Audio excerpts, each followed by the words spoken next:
É o ideal, né? Os primeiros jogos você assiste na rua e tal, sentindo o climinha, depois você vai ficando em casa porque o bagulho vai começando a encrespar. Eu acho que eu também amadureci mais a respeito disso, me incomodava mais algum tempo Hoje em dia também, com 30 anos na cara, 30 e tantos anos na cara, não dá pra ficar também se incomodando tanto com isso. É aceitar e é isso, né? Pois é, mas eu ainda levo um pouco aquela velha máxima de que futebol se assiste ou no estádio com muitos ou em casa com poucos, tá ligado? O ideal eu acho que assim, jogo muito decisivo, eu acho que você tem que realmente escolher, porque aí o difícil é você saber controlar a tua reação, né? Porque a gente se deixa levar pelo jogo, acaba se deixando levar, mas hoje vai ser um jogo sem tanta coisa a perder, digamos assim.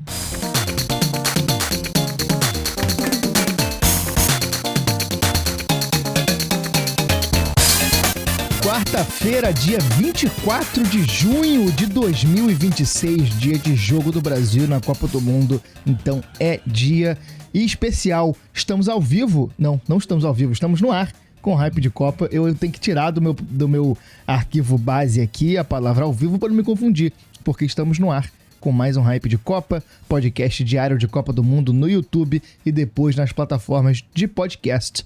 Meu nome é Gustavo Angeléias, eu tô aqui com meu amigo Dani Hype para fazer nosso divã da amarelinha, mas não sem antes passar rapidamente por tudo de importante que rolou no dia de ontem da Copa do Mundo.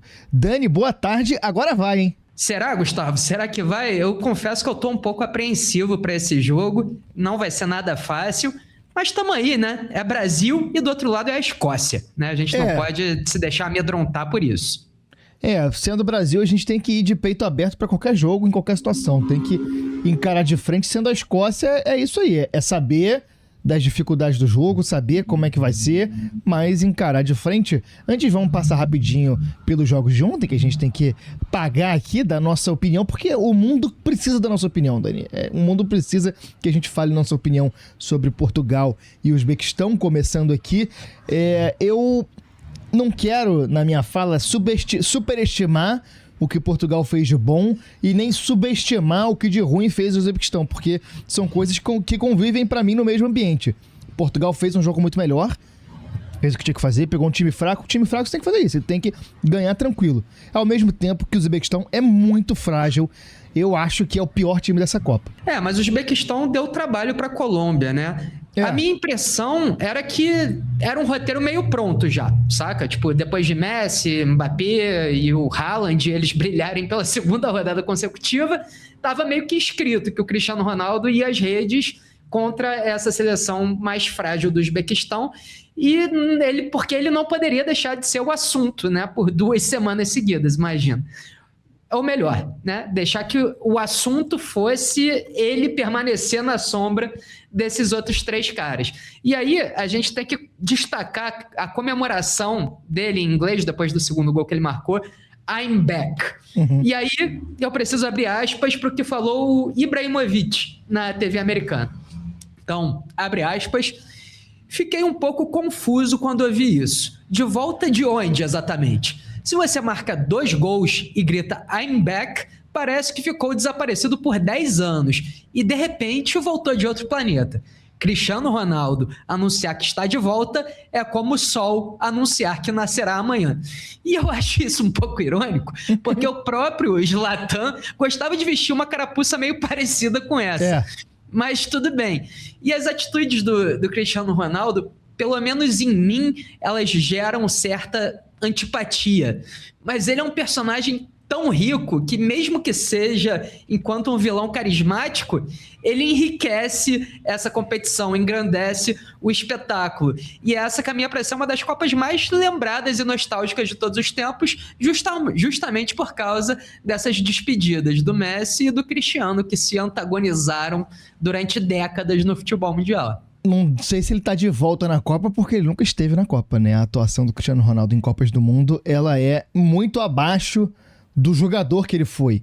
E eu acho que, assim, Portugal, além de fazer que fez o que tinha que fazer, eu acho que a forma como isso aconteceu é mais importante, porque eu acho que o time começou a jogar pelo time, não pelo Cristiano Ronaldo. Quando isso acontece, é um excelente time, com um cara que ainda tem a capacidade de ajudar ofensivamente, além de ser uma liderança e ter uma experiência vencedora por clubes que poucos na história do futebol conseguiram alcançar. Só que pra mim, pessoalmente, e aí é a minha opinião de merda aqui, pra ser convencido do quão longe esse time português pode chegar, eu preciso ver isso que aconteceu ontem acontecer nas partidas mais complexas, nas partidas mais desafiadoras para Portugal, como foi, por exemplo, na estreia, que foi um jogo difícil, jogo tenso, e o Cristiano Ronaldo se colocava na frente da bola para ser o centro das atenções em algum momento, sabe? Numa atitude que, para mim, fica parecendo que ele não confia nos companheiros para decidir na hora que o negócio começa a pegar. Ou seja, vou ter que desafiar o atual opinionismo de futebol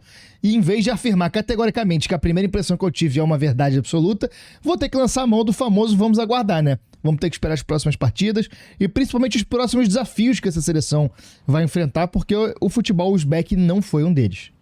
Pois é, o Cristiano Ronaldo, que aliás não tem nenhum gol em mata-mata de mundiais, exatamente, né? Tal qual o Ibrahimovic, como você falou. E o Ibrahimovic não tem em mata-mata de Champions também. É verdade. Aliás, o Ibrahimovic não ganhou o Champions, né? É. E o Cristiano Ronaldo ganhou algumas. Mas, cara, Perdão. Eu acho que você falou dele tentar cooptar o lugar dos outros jogadores no time na primeira partida, mas eu não acho que isso parte de um lugar de desconfiança em cima dos companheiros. Acho que realmente parte de um lugar narcísico, sabe? Pode ser. Eu sou o Cristiano Ronaldo, entendeu? Eu ainda sou o Cristiano Ronaldo, né? Agora. Eu sempre serei. I'm back, né? Pois é, exatamente. Eu acho que essa seleção de Portugal, o grande ponto de interrogação é esse. Igual foi em certa parte com o Messi, em certa medida, também se questionava se o Messi poderia jogar tudo que ele tá jogando na Copa do Mundo. E aí, vamos ver. Eu acho que pode acontecer as duas coisas. Pode acontecer do Cristiano Ronaldo passar vergonha, como ele passou em alguns jogos, de fato, de ter uma atuação constrangedora. Eu já vi ele tendo atuações constrangedoras pelo Al Nassr, até por a primeira partida, eu acho. Nos amistosos teve jogos constrangedores também. A primeira partida eu achei ruim, mas não a esse ponto. E vamos ter que ver, vamos ter que esperar para ver. Acho que a Colômbia vai ser um desafio para Portugal, principalmente pelo fato de que vão disputar uma primeira colocação, e Portugal eu imagino que vai querer ter essa primeira colocação, sim, como uma declaração, como uma escolha de talvez pegar um adversário mais fraco na próxima rodada. Acho que tudo isso vai influenciar, e a Colômbia vai ser um desafio, mas eu quero ver nos mata-matas, assim, quando Portugal tiver prestes a ser eliminada, qual vai ser a postura do Cristiano Ronaldo? Eu acho que isso vai dizer muito sobre até onde esse Portugal pode chegar.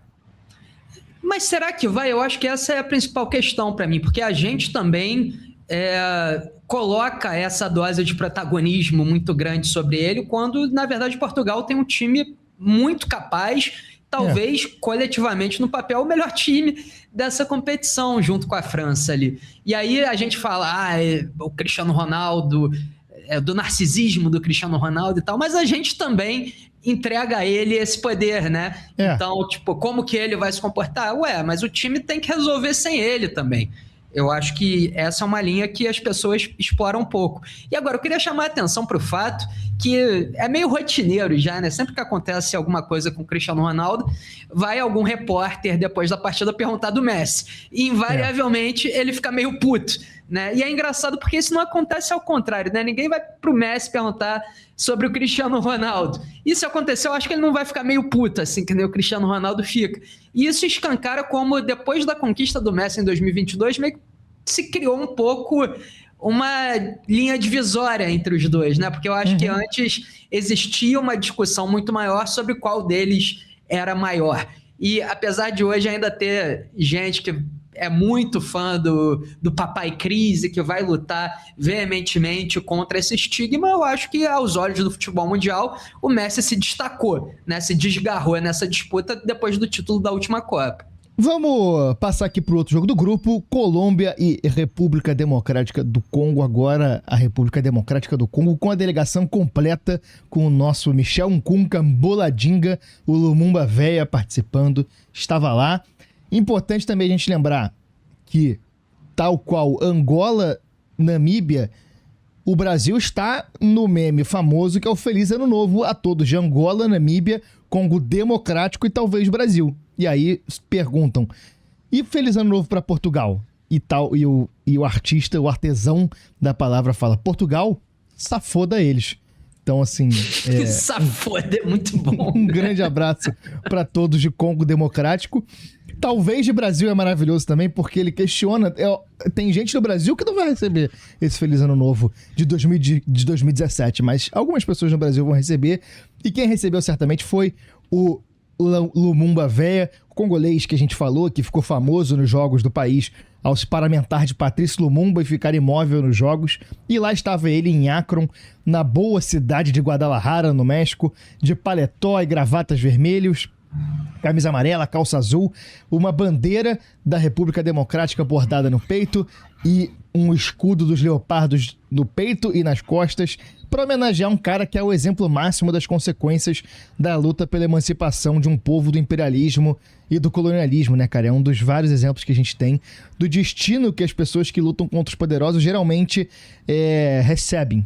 Muitas vezes elas são reprimidas brutalmente, na grande parte das vezes com crueldade, mas algumas dessas pessoas são tão grandes que é impossível deter a mensagem. E hoje a gente está no meio de uma Copa do Mundo falando de Patrício Lumumba por causa disso, por causa da mensagem que esse cara tinha para passar, que de tão poderosa resistiu à crueldade, resistiu à repressão e tá aí até hoje numa Copa do Mundo marcada pela diáspora, numa Copa do Mundo marcada por jogadores que estão jogando em países em que não nasceram porque a família é de outro lugar e a família tem uma história triste, e uma Copa do Mundo marcada pelos muros altos que o anfitrião tem imposto e orgulhosamente imposto. A história de Lumumba, ela acabou sendo protagonista de um jogo.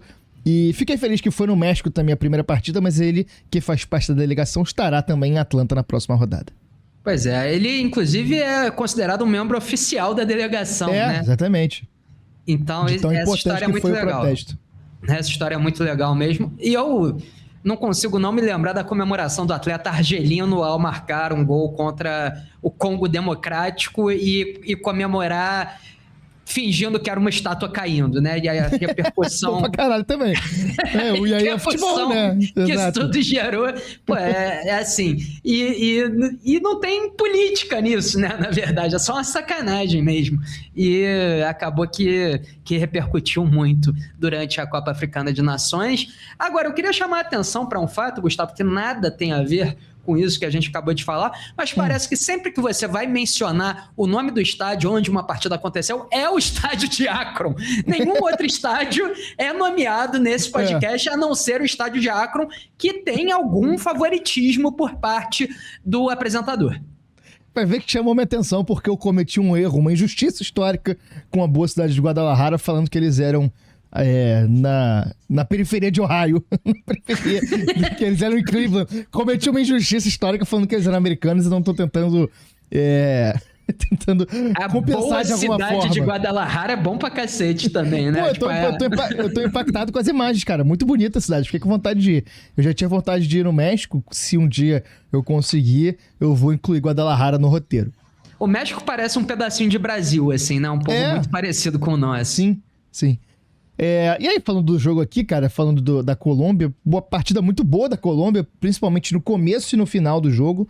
E eu vou lançar a mão aqui de uma teoria que ficou saturada de tão sugada que foi pelos filmes de hominho, como Vingadores e afins, mas que é uma abstração interessante, que é a parada das realidades alternativas. E vou usar aqui num contexto de fatos que criam diferentes linhas do tempo a partir deles. Alguns lances vai fazer um multiverso, é isso? Exatamente. Multiverso do Gustavo? Isso. Alguns lances nos jogos de futebol, especialmente na Copa do Mundo, eu tenho a impressão que eles criam realidades alternativas a partir dali. E pra mim, nessa partida, teve um momento claro desse, que criou essa sensação pra mim, que foi o gol perdido pelo Munhoz, pelo lateral direito Munhoz, quase sem goleiro aos 2 minutos de jogo. O momento logo antes dele bater na bola, ele cria alternativas de realidade. Uma delas, na qual ele faz o gol e se abre um jogo super fácil para a Colômbia, que não sabemos como foi. A que a gente sabe como foi é que foi um jogo de muito volume da Colômbia, que aparentava que seria tranquilo, mas se transformou numa partida muito difícil, com uma atuação muito boa do goleiro do Congo Democrático. Sorte do Munhoz, que a realidade que a gente está é que a realidade que a Colômbia ganhou e esse gol não ficou marcado para sempre como uma humilhação do país, né? Perfeito, e foi ele que marcou o gol da vitória também, Exatamente, né?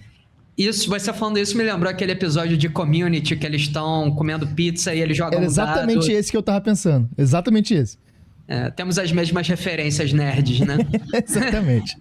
Exatamente. Mas, o time da Colômbia ele é muito aguerrido, muito raçudo, mas ele simplesmente não pode perder o caminhão de chance que ele desperdiçou ontem, né? Assim, e o próprio Luiz Dias, achei que não foi tão bem ontem como foi na estreia, que ele acabou salvando a equipe. Ontem ele acabou fazendo um gol impedido, mas me pareceu mais devagar na criação das jogadas, até porque a gente acaba colocando muito peso da responsabilidade sobre os ombros dele, né, cara? Ele é o principal atleta desse time.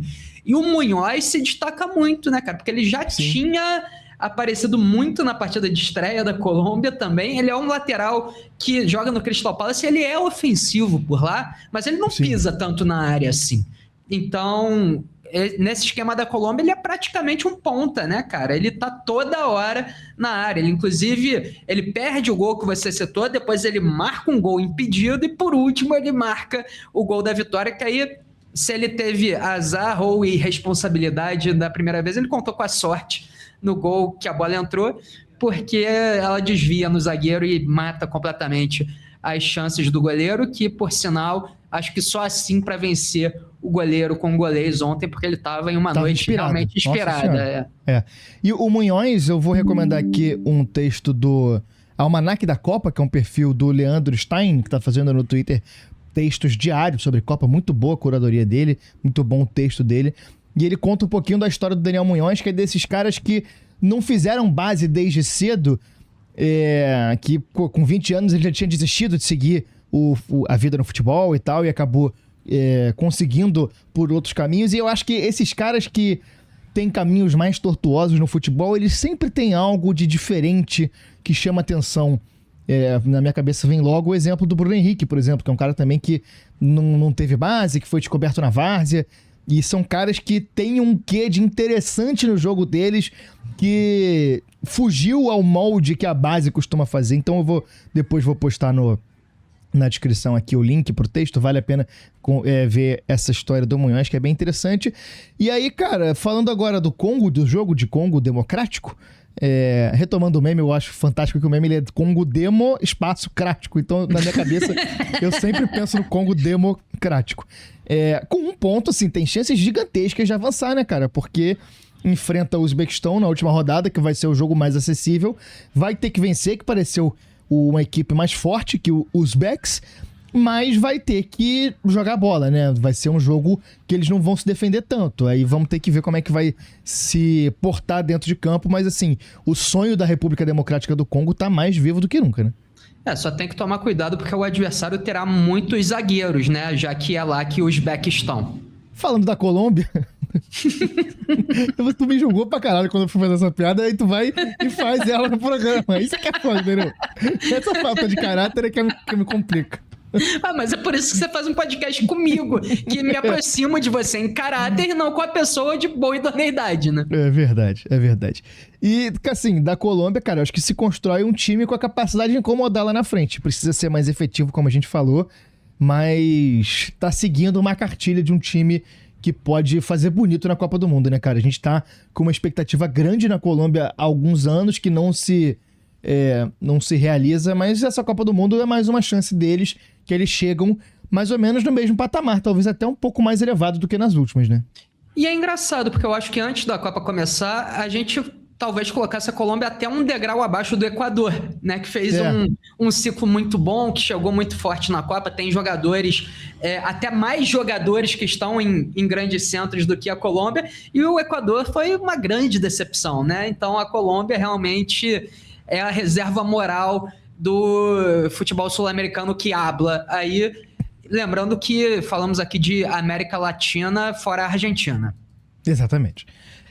O grupo K agora conta com Colômbia com 6 pontos, Portugal com 4, Congo Democrático com 1 e Uzbequistão com 0 ponto. Última rodada, Congo contra o Uzbequistão, sábado, 8h30 em Atlanta, no mesmo dia e mesmo horário em Miami, Colômbia e Portugal.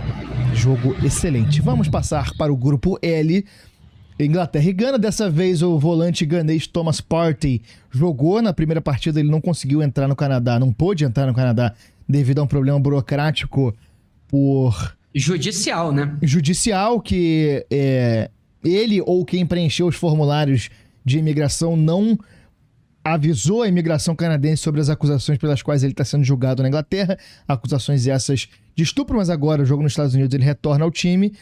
E aí eu fiquei pensando assim, cara, a gente vê Gana defendendo contra um time fraco como o Panamá e pensa, pô, Gana, decepção e tal. E aí a defesa vai e funciona contra a Inglaterra, né? Eu entendi gente vegana, tá ligado? Não. Caraca. Não. Imaginei uma defesa só de veganos, não comam né? carne, tá ligado? E o Harry Kane, ué, cara, o que tá acontecendo aqui? E aí a defesa passa a funcionar contra a Inglaterra e a gente pensa, porra, cara, um outro olhar pra esse time. Última coisa que eu quero falar desse jogo, assim, é que a Inglaterra que eu conheço é essa. O raro foi o primeiro jogo e resta saber quem vem pros jogos decisivos. Só que eu não vou falar mais dessa partida porque eu caí no sono, sucumbi, apaguei durante o jogo e tirei uma boa soneca na sala que ajudou a recuperar uns 5 anos de vida aí útil na minha vida. Então, a gente tem que agradecer muito, porque ingleses e ganeses nos brindaram com um dos jogos mais aborrecidos dessa Copa até aqui. Foi frustrante mesmo a partida, nem o Harry Kane se salvou ontem. Aliás, eu acho que Gana mereceu mais os 3 pontos que a Inglaterra, sabia? Teve o lance do pênalti lá, né? Polêmico.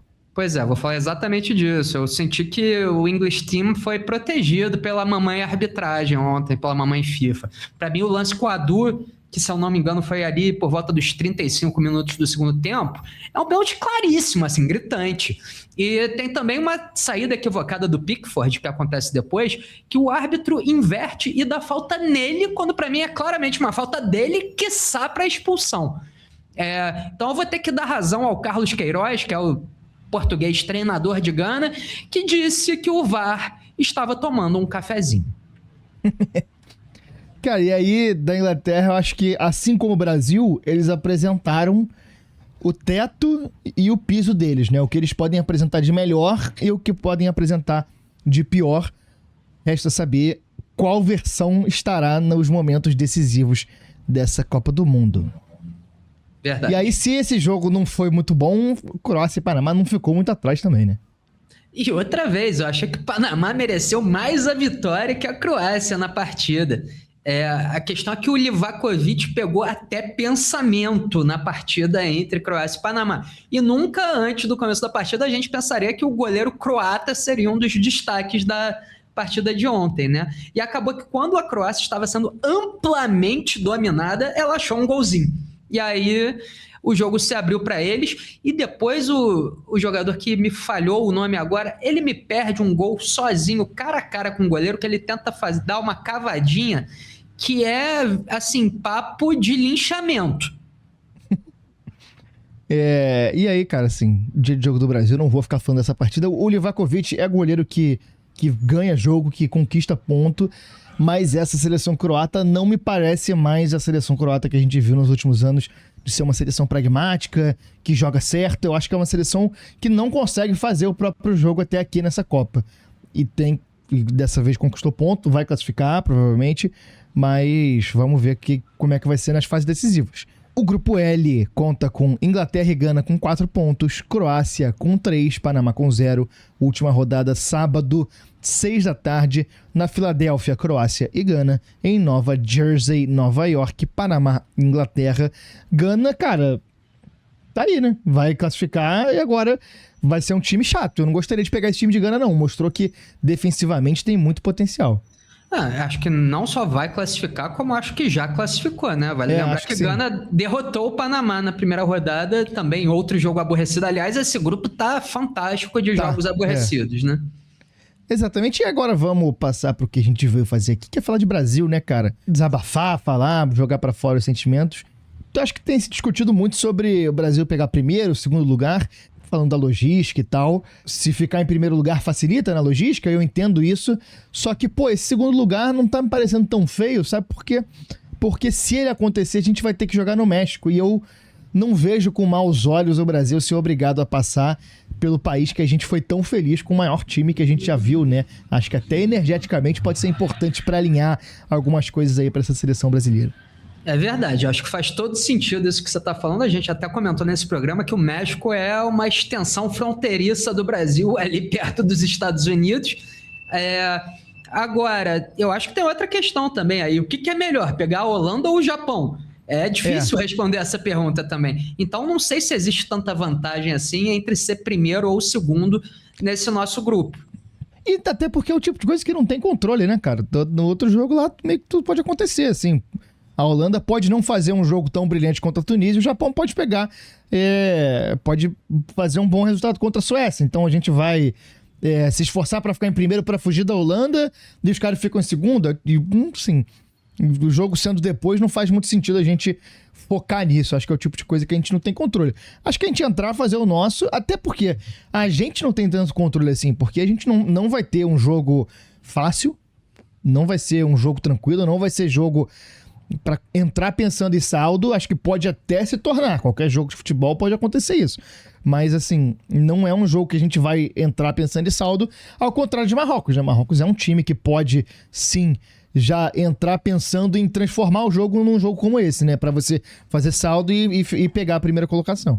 Perfeito, mas tem uma coisa que a gente não falou sobre Marrocos até aqui, aliás, pouca gente falou, é que Marrocos é uma seleção de muita produção ofensiva que balançou pouquíssimo a rede, né? Então, Marrocos dominou boa parte do jogo contra o Brasil e dominou o jogo inteiro contra a Escócia, e mesmo assim, Marrocos só guardou 2 vezesinhas aí nessa Copa. Então, até resta dúvida se Marrocos é capaz de emplacar essa goleada enorme aí em cima do Haiti. É provável que seja, né? Mas a gente tem que esperar para ver. E a partida contra a Escócia, eu acho que os contextos vão ser muito mais importantes nessa partida do que foram nas últimas, porque, por exemplo, um gol rápido do Brasil, eu acho que escancara o jogo, né? E aí a gente se encaminha realmente para uma vitória mais tranquila. Mas, por outro lado, se a Escócia conseguir amarrar a partida, ou, no pior dos cenários, se a Escócia sai na frente do Brasil, vai ser um Deus nos acuda. Exatamente. Cara, eu queria também que a gente conversasse um pouquinho aqui sobre o quão perto a gente tá, ou longe, de encontrar o time do Brasil, encontrar, de fato, a forma que a gente imagina que esse time pode chegar mais longe. Eu acho que a gente se aproximou disso na partida contra o Haiti. Acho que foi um jogo que ele clareou algumas coisas. Obviamente clareou que o time é do Vinícius, é o protagonista, é o cara que vai resolver tudo pra gente. Clareou um pouco que o Matheus Cunha tem a capacidade de estar nesse lugar, mas ao mesmo tempo eu acho que jogou uma certa névoa sobre algumas outras posições, sobre a lateral direita, sobre Casemiro, sobre o nosso meio campo. Queria conversar um pouco sobre isso. Cara, é difícil, né? Porque eu tenho a impressão, desde antes de começar a Copa, que o nosso é o time menos pronto de todos, assim, que já jogaram. E, claro, tem times que são muito piores que o nosso, evidentemente, mas eu sinto que todos eles chegaram no Mundial já mais bem ajeitados do que o nosso. E o Ancelotti é insistente em falar de que o Brasil irá evoluir ao longo da competição, né? Toda coletiva ele solta uma dessa. Só que, terminando agora essa partida contra a Escócia, a gente está na fase de mata-mata, meu amigo. E aí não tem mais esse espaço, não. Ou você ganha ou você está fora, sacou? Não tem tanta massa de manobra assim para você conseguir ir melhorando um pouquinho a cada jogo. Hoje, a gente primeiro tem a dúvida de o que acontece no lugar do Rafinha, né? Quem é que entra? É Ryan? É Luiz Henrique?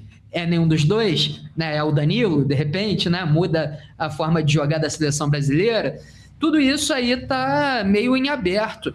E eu confesso que eu não me lembro da gente ter uma seleção brasileira tão pouco definida na história da seleção brasileira, né? A gente poderia até não concordar com o que o treinador estava fazendo. Muitas vezes isso aconteceu. Só que o treinador tinha uma ideia clara na cabeça daquilo que ele ia construir, daquilo que ele ia fazer, agradasse a gregos e troianos ou não. E agora existe esse sentimento de incerteza que ronda essa camisa aqui, que a gente não está acostumado, entendeu? E a gente está tendo que se acostumar com isso ao longo da competição. O que não é tão novidade assim, porque somos torcedores de clubes brasileiros, onde a incerteza domina o cenário nacional. Mas ver isso reproduzido na nossa seleção é um pouco esquisito, até um pouco assustador, assim. Cara, e eu acho que tá com uma calma um pouco além do que deveria, assim. Eu acho que a gente já devia estar com os alertas mais soados, assim, porque, principalmente depois da primeira partida, eu queria ver esse time do Brasil já com mecanismos dentro de campo, os caras se entrosando, sabendo se achar melhor, coisas um pouco mais automáticas mesmo, sabe? Essa coisa de campo, de jogo mesmo, dos caras saberem onde o outro vai estar, de onde o outro vai partir. Tudo isso eu acho que a gente ainda tá muito longe e não sei se a gente vai conseguir encontrar isso até as fases decisivas, porque o próximo jogo já é jogo decisivo.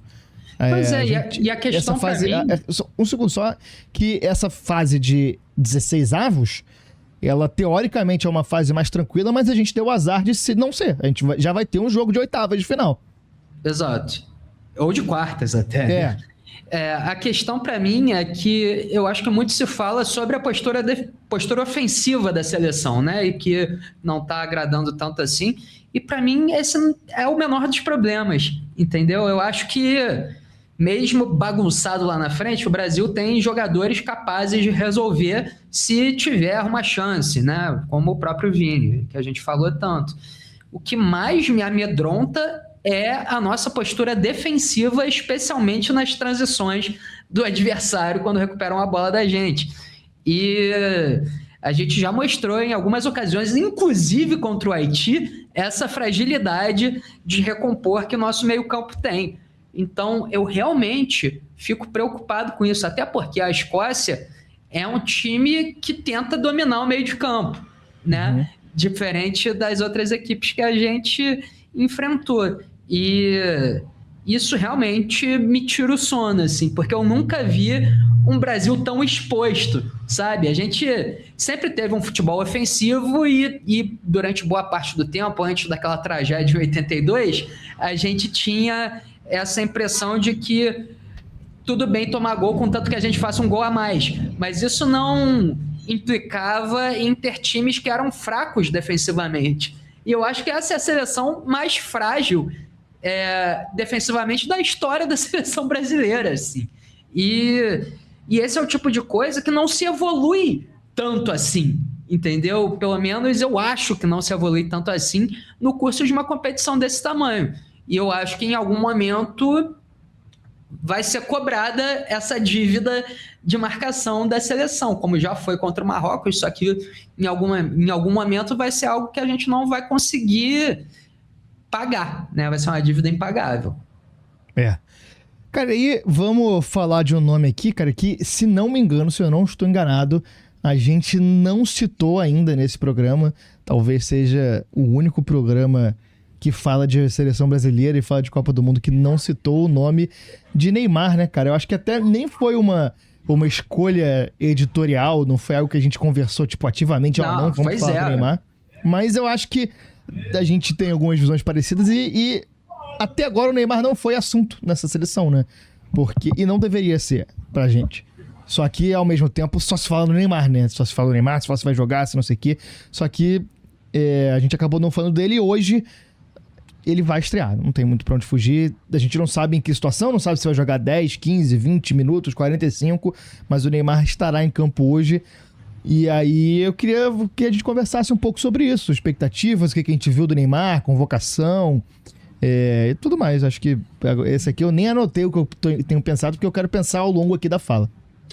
Cara, se eu te disser que não tem uma parte em mim que tem uma esperança ali profunda, quase inconsciente, de que o Neymar possa representar aquilo que o Neymar representou durante tantos anos na seleção brasileira, eu vou estar mentindo, entendeu? É uma falácia gigantesca da minha parte eu ocultar que existe uma parte de mim que não só acredita, como torce para que o Neymar seja aquele Neymar que apaixonou esse país e, na verdade, o mundo do futebol como um todo, né?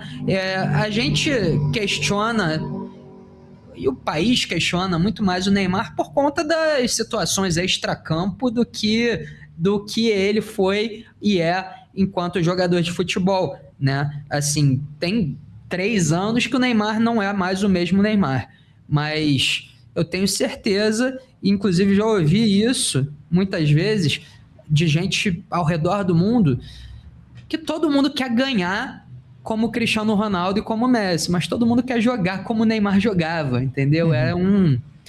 É diferente, é um descompromisso com a bola no melhor dos sentidos, entendeu? É uma improvisação, é um talento nato, uma coisa que é bonito de ver, que é divertido, assim, percebe-se que ele tem uma paixão de fato por aquilo que ele faz aquilo com uma facilidade infantil, sacou? Que é cativante, assim. Então existe definitivamente esse lado meu, que reza para que o Neymar que vai pisar em campo hoje seja aquele Neymar do Santos, o Neymar do MSN, entendeu? Mas o meu lado adulto, já que a gente está falando de menino Ney, nada como o lado adulto se contrapor, né?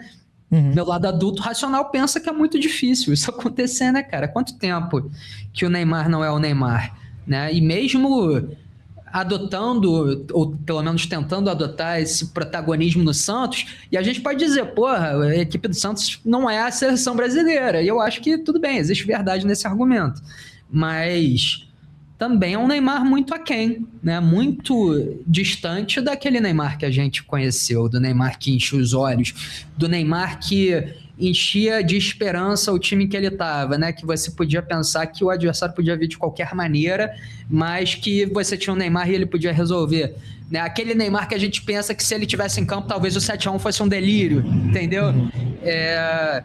Cara, hoje tá especialmente barulhento aqui com essas motos passando. Puta que pariu. Tudo bem, a realidade do programa.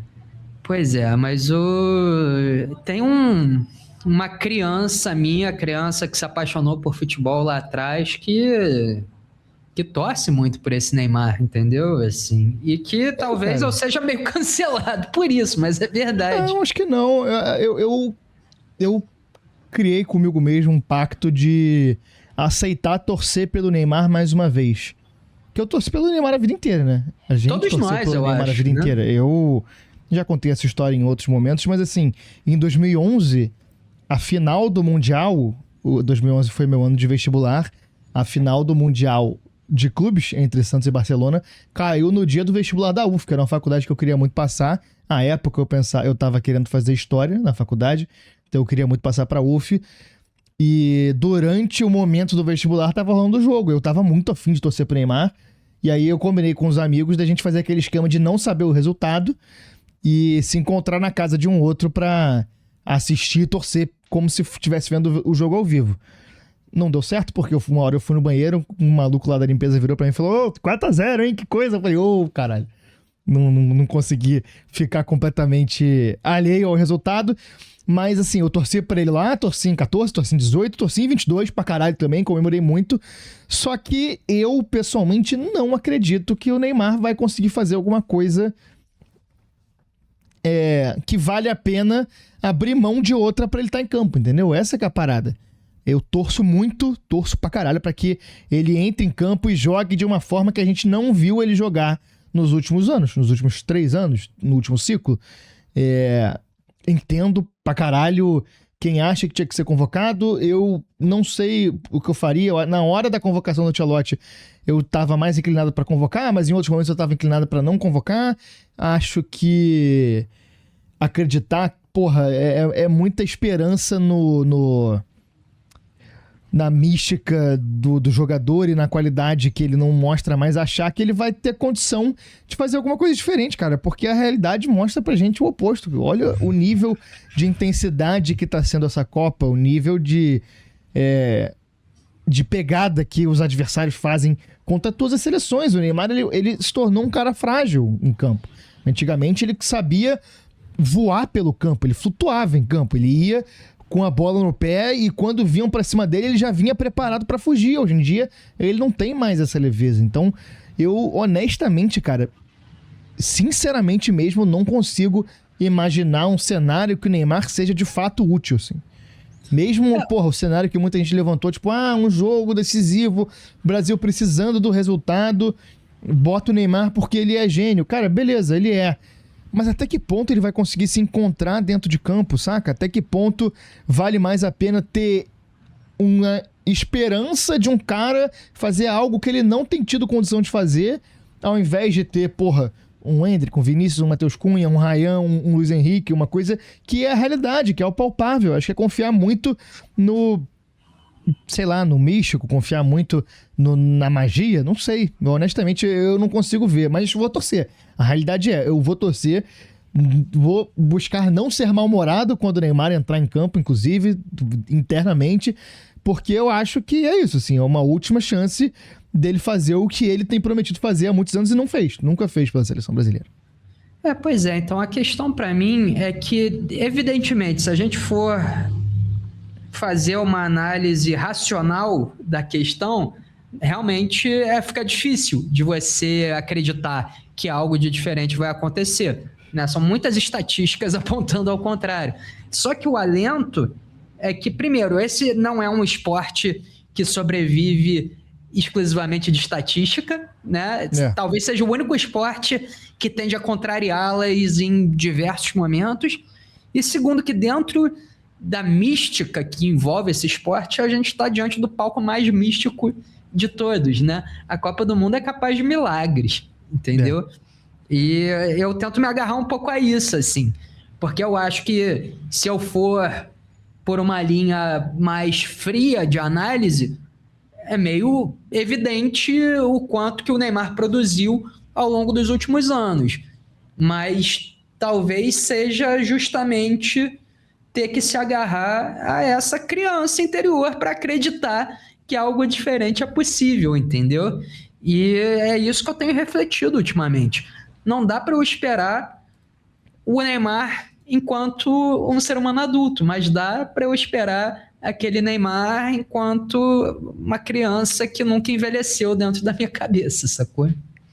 Eu acho que é só isso que resta a gente se apegar, porque é isso, assim, eu acho que ele vai jogar e acho que ele vai ter uma importância na Copa maior do que a galera que defendia a convocação dele falava, saca? Tipo, falava assim, não, vai jogar 10 minutos, 15 minutos, acho que ele vai jogar mais do que isso. Eu acho que ele vai acabar sendo uma peça desse time e tomara que dê certo, assim, porque qualidade ele tem. Se a gente conseguir criar um sistema de proteção a ele, que ele consiga não se desgastar muito na marcação e fique protegido no ataque, voltando para buscar bola, talvez, não sei em que espaço do campo ele vai jogar.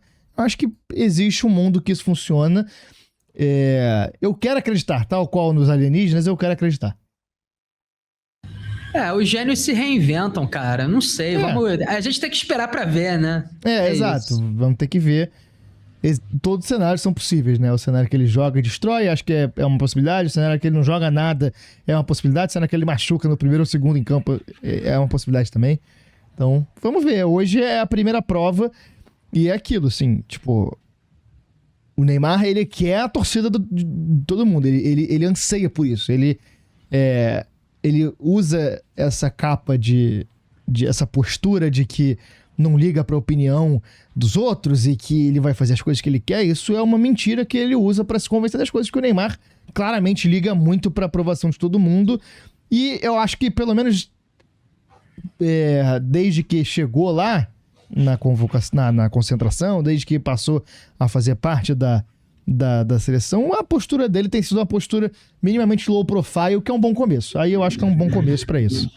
E a questão pra mim é que eu acho que o Neymar acredita na própria redenção na seleção, né? Ele realmente não acho que é balela, ele tá encarando essa como a última oportunidade dele de ser campeão do mundo, e acho que o que tiver ao alcance dele, ele vai tentar fazer para se consagrar enquanto um dos eternos da seleção brasileira, porque assim, vamos ser sinceros, independente de você gostar do Neymar, gostar das posições políticas do Neymar, ficar puto que ele divulga casa de aposta ou não, se ele ganha essa Copa, ele sobe de patamar, entendeu? Ele se eterniza aí entre os imortais dessa camisa.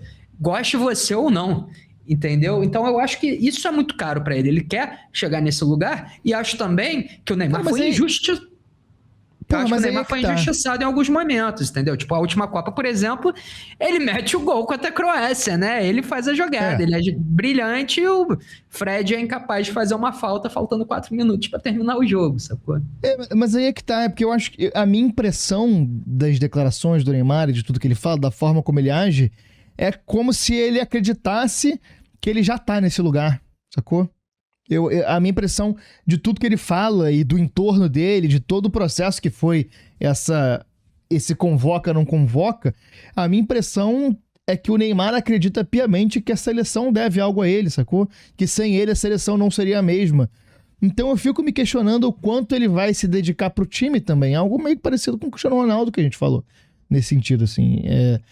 Até que ponto ele vai ter essa humildade de, disponível na hora do vamos ver, o Ancelotti opta por não botar ele, qual vai ser a postura dele? Eu acho que isso também é um ponto de interrogação que eu tenho, assim. Eu não sei se ele realmente... Eu entendo que pra ele a última oportunidade, ele entenda que é a última oportunidade de ganhar a Copa, beleza. Agora, se ele acha que é só isso que vai colocar ele nesse panteão aí de eternos da seleção brasileira, eu tenho a impressão de que ele acha que já tá lá, entendeu? E acho que muita gente concorda que ele já tá lá também. Para mim, não tá enquanto não ganhar a Copa. Da mesma forma que doa quem doer, para mim, Zico não tá também, entendeu? Existe uma diferença entre quem levantou essa taça e quem não levantou, né? Assim, ainda mais em um país que levantou 5, sacou? Né? Então é muito, muito grande essa questão.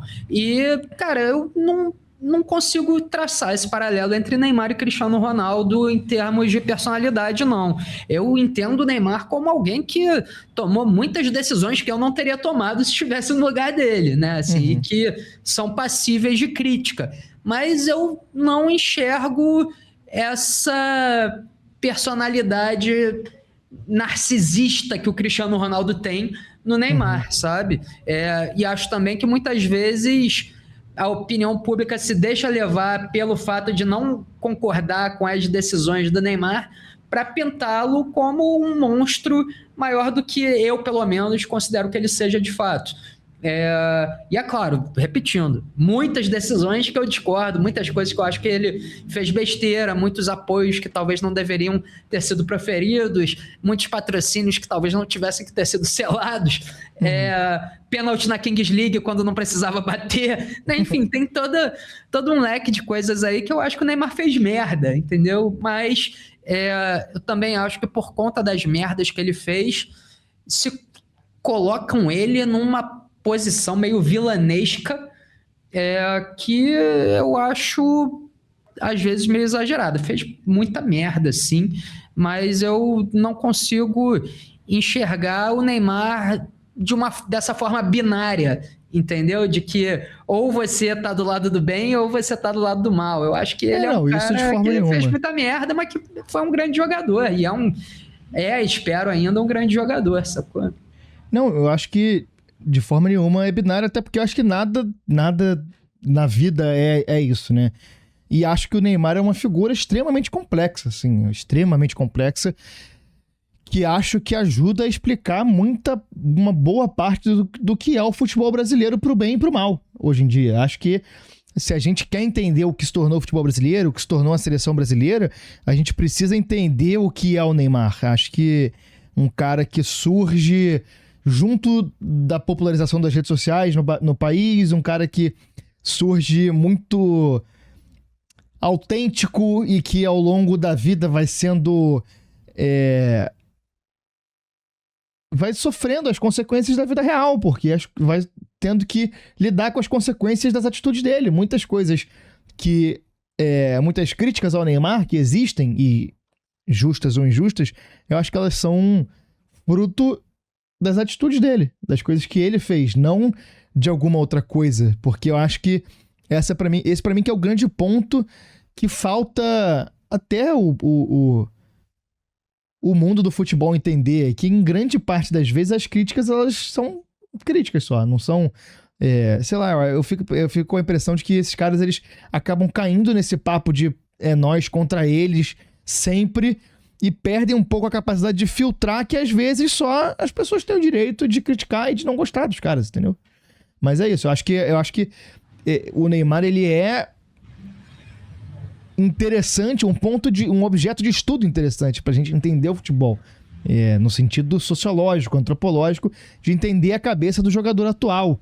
E acho que a gente vai ter uma geração de jogadores a vir por aí com atitudes parecidas com o Neymar, que se espelham no Neymar, e vamos ver vários Neymares em atitudes, sacou? E aí eu acho que entender o Neymar ajuda a entender tudo isso, ajuda a entender o futebol brasileiro. Total, e o nós contra ele está nos dois lados, né? Assim, também tem gente que reluta em se identificar com o Neymar porque tá num espaço em que ele foi execrado, né? E aí não pode manifestar nenhum tipo de apoio à figura dele, ainda que se discorde com muitas coisas do que ele fez. E aí, cara, vamos lá, na história, pô, o Romário era super flor que se cheire? Não, né? O próprio Pelé tem várias questões problemáticas aí ao longo da história. Garrincha, inúmeras questões problemáticas ao longo da história. Falam tanto sobre separar o artista da obra, né? E ainda assim, e é claro, é impossível você separar 100%, né, as duas coisas, mas o Roberto Dinamite é ídolo do Vasco pelo que jogou em campo, e não pela presidência que teve à frente do clube, né? E talvez a gente tenha um pouco que separar essas coisas, sim, sabe? Ninguém tá pedindo para você querer que o Neymar seja exemplo de como se comportar com a esposa, entendeu? Mas a gente quer ver um Neymar brilhante em campo, sacou? Pelo menos eu quero. E no fundo a vitória ela redime tudo, né? Porque eu acho que o Neymar poderia ter todas as atitudes que ele teve igual, mas se tivesse conquistado alguma coisa relevante de fato pela seleção brasileira, acho que as críticas seriam muito menores. Isso eu não tenho a menor dúvida. Vamos passar para a sequência aqui, cara. Acho que a gente falou que tinha que falar dessa partida. Já é uma partida naquele clima de pensando já na próxima rodada, de pensando já em quem vai pegar em 16 avos. Então acho que sobre o jogo não tem muito mais o que falar. Vamos eleger a personalidade do dia de ontem? Qual a sua sugestão? Nossa, difícil, hein? Eu vou de Daniel Munhoz. Pior que durante o... eu vou sugerir a gente botar o Lumumba Véia. Tá bom. Que finalmente conseguiu lá. Concordo. Chegar. E de fato é uma personalidade dessa Copa, né, cara? Com certeza. Com certeza. Membro integrante da delegação do Congo Democrático. Sim. Michel Nkuka Boladinga, você está convidado para o Hype de Copa. Agendinha do dia, vamos a ela aqui às 4. Agora, daqui a pouquinho, o grupo B será definido. Suíça e Canadá jogam no Vancouver Place, Bósnia e Catar em Seattle. Canadá e Suíça com 4 pontos, Bósnia e Catar com 1 ponto. Graças a Deus chegou ao fim esse grupo da vida aí também. Exatamente. Né? Nossa Senhora. Às 7 é o grupo do Brasil que joga, grupo C, em Atlanta, Marrocos e Haiti. Em Miami, Brasil e Escócia. Haiti já eliminado. Brasil, Escócia e Marrocos podem terminar em qualquer colocação desse grupo a depender dos resultados. Haja coração, torcedor. Exatamente. Depois temos o grupo A. No Gigante del Acero, às 10 da noite, África do Sul e Coreia do Sul se enfrentam. No Azteca, no mesmo horário, República Tcheca ou a Tchequia contra o México. O México já está classificado, já está na primeira colocação. Na segunda colocação com 3 pontos, Coreia do Sul, República Tcheca e África do Sul com 1 ponto. Esses 3 podem se degladiar aí, tudo pode acontecer. Tudo pode acontecer? Pode, né? A África do Sul pode derrotar a Coreia, né? E pode avançar. É verdade. Se a África do Sul ganhar e o México ganhar, a África do Sul passa em segundo, apesar do futebol extremamente pobre que desempenhou nessa Copa do Mundo até aqui. Que loucura, imagina se isso acontece. Pois é, que loucura. Você quer fazer aquele esquema da gente definir em público aqui qual jogo a gente vai prestar atenção? Porque também somos 2, na hora que tiver 2 jogos a gente não consegue prestar atenção em tudo, né? Assim, vou te falar, no grupo B eu prefiro escolher tomar um tiro no pé, entendeu? Exatamente. Esse aí tanto faz, foda-se o que a gente for assistir. Do grupo do Brasil, nós 2 vamos assistir o jogo do Brasil, obviamente, e resta só o grupo A. Quer escolher algum? Quer que eu escolha? Eu te dou o prazer de escolher o jogo que você quer assistir. Eu fico com o México e Tchequia, então. Tá bom, eu fico então com Coreia do Sul e África do Sul, que vai ser um jogo mais interessante, torcemos por isso.